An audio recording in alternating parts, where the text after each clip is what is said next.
ಒಂದು ಗುಂಪಿಗೆ ಒಂದು ಫೇವರಿಸಂ ಮಾಡಿದ್ದಾರೆ. 27/1/2026ರಿಂದ 7/2/2022 ಸತತವಾಗಿ ಅವರು ಎಲ್ಲ ಅಪೀಲ್ನ ವಿಚಾರಣೆ ಮಾಡಿದ್ರು. ಕೆಲವೊಂದು ದಾಖಲಾತಿಗಳು ಸಿಕ್ತು. ಆ ದಾಖಲಾತಿಗಳನ್ನೆಲ್ಲ ನಾವು ಮಾನ್ಯ ಕರ್ನಾಟಕ ಲೋಕಾಯುಕ್ತರಿಗೆ ಸಲ್ಲಿಸಿದ್ದೀವಿ. ಈ ನ್ಯಾಯ ಕೋರಿ ನಮ್ಮ ಕರ್ನಾಟಕ ಲೋಕಾಯುಕ್ತರಿಗೆ ಇವತ್ತು ಮನವಿ ಸಲ್ಲಿಸಿದ್ದೀವಿ.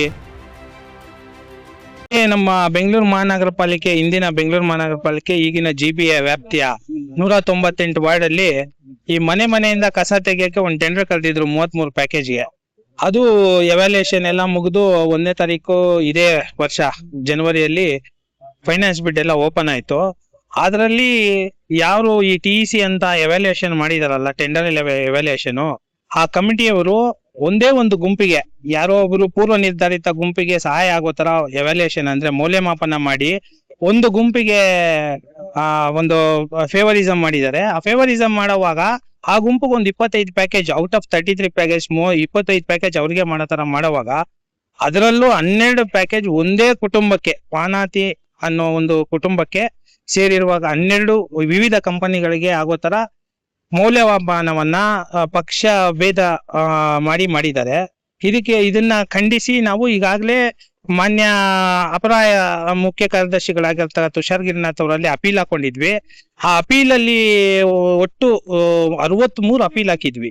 63 ಅಪೀಲನ್ನ ದಿನಾಂಕ 27/1/2026ರಿಂದ 7/2/2022 ಸತತವಾಗಿ ಅವರು ಎಲ್ಲ ಅಪೀಲ್ನ ವಿಚಾರಣೆ ಮಾಡಿದ್ರು. ವಿಚಾರಣೆ ಮಾಡಿದಾಗ ಮೇಲ್ನೋಟಕ್ಕೆ ಅಪೀಲಲ್ಲಿ ಸತ್ಯಾಂಶ ಇದ್ದಂತ ಕಂಡು ಬಂದು ಅವರು ಈ TEC ಅಲ್ಲಿ CGM ಆಗಿದ್ರಲ್ಲ, ಚೀಫ್ ಜನರಲ್ ಮ್ಯಾನೇಜರ್, ಅವರು CE ಲೆವೆಲ್ ರಾಘವೇಂದ್ರ ಪ್ರಸಾದ್ ಅಂತ ಇದ್ದಾರೆ, ಅವರಿಗೆ ಒಂದು ಆದೇಶ ಮಾಡ್ತಾರೆ, ನೀವು ಈ ಮೌಲ್ಯಮಾಪನ ಮಾಡಿರ್ದಿರಲ್ಲ, ಆ ಮೌಲ್ಯಮಾಪನ ಮಾಡಿರೋದಕ್ಕೆ ಪ್ರಮಾಣ ಪತ್ರ ನೀಡಿ, ವೆರಿಫಿಕೇಶನ್ ಅಫಿಡೇವಿಟ್ ನೀಡಿ ಅಂತ ಹೇಳ್ತಾರೆ. ಆದ್ರೂ ಕೂಡ ಇವರು ಆ ವೆರಿಫಿಕೇಶನ್ ಅಫಿಡೇವಿಟ್ ನ ಅಂದ್ರೆ ಪ್ರಮಾಣ ಪತ್ರನ ಕೂಡ ಅವರು ರಾಂಗ್ ಆಗಿ ಕೊಡ್ತಾರೆ. ಏನಂತ, ಈ TEC ಮೆಂಬರ್ಸ್ ಎಲ್ಲ ನಾವು ಸರ್ವಾನುಮತದಿಂದ ತೀರ್ಮಾನ ತಗೊಂಡು ಇವ್ರನ್ನ ಮಾಡಿದೀವಿ ಅಂತ.